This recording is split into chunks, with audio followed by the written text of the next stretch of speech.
I wanted us to share Carapulcra because it is one of my personal references in terms of a homemade food that combines different elements of the reality of empire in response to the themes of radical kitchen. We have the papa seca, dry potato, and the name itself, Carapulcra, which derives from an Aymara way of cooking food slowly over hot stones. But we also have spices like cinnamon and cloves. And the very fact that as a traditional Peruvian dish, it's perhaps one of the most popular examples of a form of assimilation of Andean techniques and produce. I think of Carapulcra as a dish that assembles a complicated process. I thought it would be a good entry point to look at the potato and all the themes that stem from it, which are perhaps quite vast. Carapulcra has a clear degree of separation from traditional Andean dishes like chuño, which is maybe understood in Peru and in Bolivia as a more like regional dish rather than a national dish. And I think looking at those specific distinctions gives a lot of insight into how identities are constructed through colonial processes around the idea of nation. So I'm going to be speaking quite candidly about assimilation from my own personal perspective. And I hope this is a useful way to look at the potato in all its simplicity and all its complexity. So my idea for today is to be able to sit with these narratives around assimilation and to attempt to untangle them and recenter, reclaim, and restore where the value should belong. So I'm going to read a provocation that was sort of developed in response to the residency that I've had here with Taylor Lamel, thinking about value. So what is the value of a potato? The value of myth. This is the tale of a woman who was the sole survivor of the extreme conditions that ravaged the earlier inhabitants of the Andes. One day, she fell asleep under the scorching sun. As she slept, she became impregnated and bore a son. She did her best to care for him, but under severely austere conditions, the child died, and his remains were scattered across the land. Maize sprouted from his teeth, manioc from his white bones, sweet potatoes grew from his brains, and potatoes grew from his testicles. His eyes, hands, and head also sprouted into food, and the land soon became fertile. The value of technology. Wild potatoes contain some of the most toxic glycoalkaloids in any plant, a deadly amount. The current potato cultivar still contains a high level of toxicity and belongs to the nightshade family. The domestication of the potato was achieved by early inhabitants of the Andes. The exact process of breeding the lethal toxicity out of the tuber is not currently known. However, the practice of making food out of the wild potato consisted in drying the tubers in the cold Andean air during the night and the strong Andean sun during the day for an extended period of time, which is a live practice. Chuño, effectively a desiccated potato, able to be stored for years and with a concentration of all the nutrients of the tuber, could then be used all year long as food and also ground into flour. The indigenous technology that domesticated the potato allowed it to become the widespread food that it now is. And that same technology allowed Andean inhabitants to preserve the potato as food all year long. The value of tradition and cunning practice.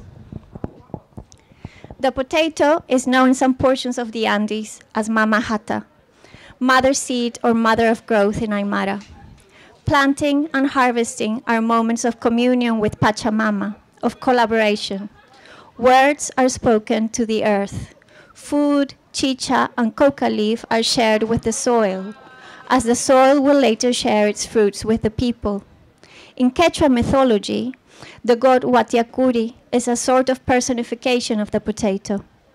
Although as I say this, I'm too aware of how inaccurate that is, but let's stay with this as an approximation. His godly nature is not immediately evident in his appearance, for he is covered with dirt and dressed in rags. He dwells in the soil, conspiring with all the life it holds, and aiding those who call on him as a trickster deity. The value of novelty. There's no single account documenting the arrival of the potato to Europe, and the confusion with regards to its origins permeates early colonial tales which mistake it as a produce originating in so-called Virginia. Early accounts of the presence of the potato in Britain place it as an expensive substance sold in apothecaries, as a tonic and also as an aphrodisiac.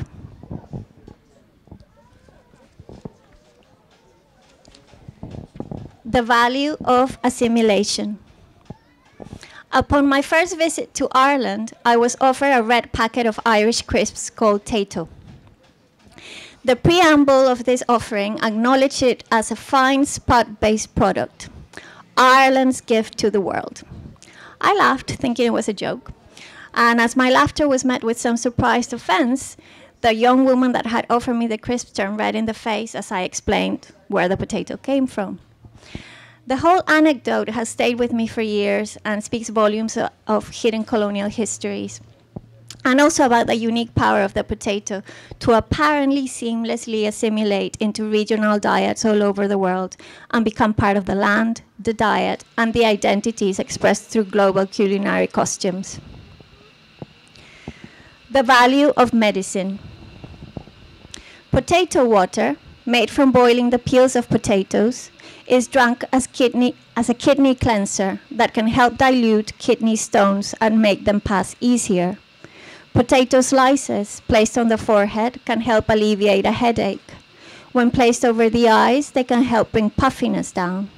When placed on a swollen wound, they help bring the swelling down. Chuño en polvo, or ground chuño, was what my grandmother used when changing nappies to prevent the scalding of babies' bottoms. Tokosh, fermented potato, is not only a food, but also a medicine with high levels of penicillin. Currently, an Andean-inspired cosmetics brand is using potato alkaloids in the manufacture of anti-aging creams and retailing it in exclusive health food stores in Lima. The value of craft. The Andean craft of the retablo, a decorated freestanding wooden box that opens up to display intricate miniature depictions of Andean life, is dependent on the potato, as a starch-based paste is traditionally used to make the figurines. The value of adaptability and futurity. It's speculated that NASA regards the potato as the main potential food source in the event of a Martian colony, as the cultivar is likely to be able to grow easily in controlled conditions in Mars. The value of exclusivity. The Ania potato was bred at the Scottish Crop Research Institute and is grown exclusively for Sainsbury's supermarkets by Albert Bartlett. Ania is a cross between the varieties Desiree and Pinkfare apple, and it was named after Lady Sainsbury, a copyrighted potato only sold through that supermarket chain. The value of healing through ancient ritual. I'm going to be mentioning some violent events, historical violent events, just as a warning. In 2011, the Peruvian team of forensic anthropologists documented the first potato harvest in Putis, after a mass grave was found in 2008 containing remains for over 90 bodies of people murdered during the violent political conflict between the 80s and 2000. Putis is in Ayacucho, a Quechua name that translates to the place where souls dwell. To commemorate this harvest, a huayno was composed. A huayno is a traditional form of Andean song. The lyrics say, "The storm has passed, our pain has mitigated. Death planted ash, and now putis blooms like a flower. Papita guaita morada, little purple guaita potato, our soil is in love with you."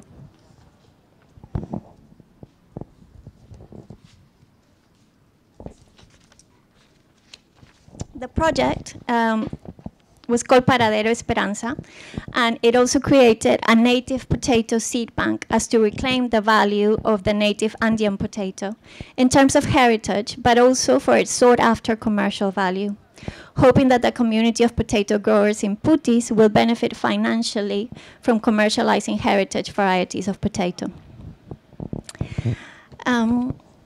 So my relationship with the potato is quite hard to define for me. It's of course always been there. It's been part not just of my diet. But about 5 years ago, already living in London, I felt called to begin a very conscious relationship with it. I know that can sound a little abstract, but I do not feel the terms like research or material that I investigate in my art practice are adequate descriptions. I'm trying to think about it more in terms of forging kinship. I have grown potatoes. I have casted them. I have turned them into sculpture. I have drawn them. I have engaged in divination with them. I have built shrines. I've devised rituals. And I have also written in response to my experiences. And to end, before we can have a conversation, I'm going to share a little bit of that writing. But first, I wanted to address why this relationship feels quite essential to me. Observing the potato has allowed me to reflect on the different modes of assimilation I personally navigate in relation to my own circumstances as a city-raised Latina, but also as a South American migrant in the UK. The potato has brought up questions for me about passing in different levels. It's made me all too aware of the effects of displacement through generations in my own personal grasping for recipes and foods that were very much more familiar to my grandparents than they are for me.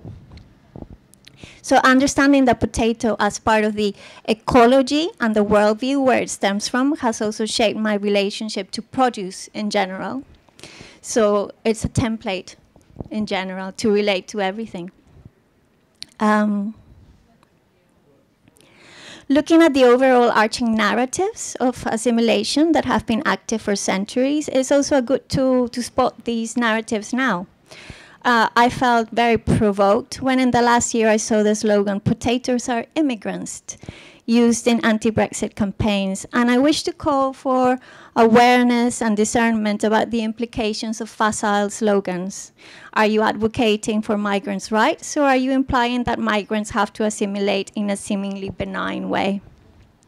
And now to end, I want to read some extracts from a chapbook I wrote a while ago called "No Hand Has Made This Sweetness That I Now Taste." I wrote this while I was growing potatoes. I had access to a garden. So it's just a few little snippets. And then we can open it to questions or conversation. I wrote a poem once. I felt bereft after a rejection. In this poem, the first person stripped from their flesh to expose glistening inner organs, a visceral shimmery spectacle, a new level of nakedness. This is a dream.